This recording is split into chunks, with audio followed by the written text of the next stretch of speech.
আপনার ব্যবসায় কি হঠাৎ খুব ডাউনফল হয়েছে, আপনার ব্যবসা চলছে না, ঠিকঠাক বিক্রি হচ্ছে না, সেক্ষেত্রে আপনাকে যেটি করতে হবে, আপনাকে একটি লাল ছোট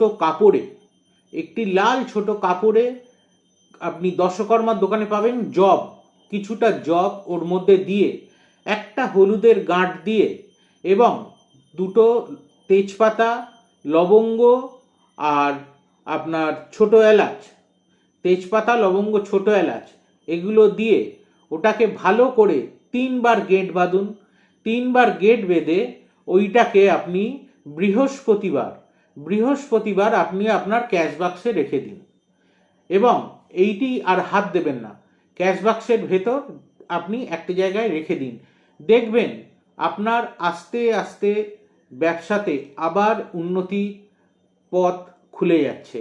এবং দরকার পড়লে প্রত্যেক মাসে এটি একবার করে চেঞ্জ করতে থাকুন, দেখবেন আপনার ব্যবসা ক্ষেত্রে উন্নতি হবেই হবে এবং যে ডাউনফল হয়েছে সেটা আস্তে আস্তে উঠতে থাকবে।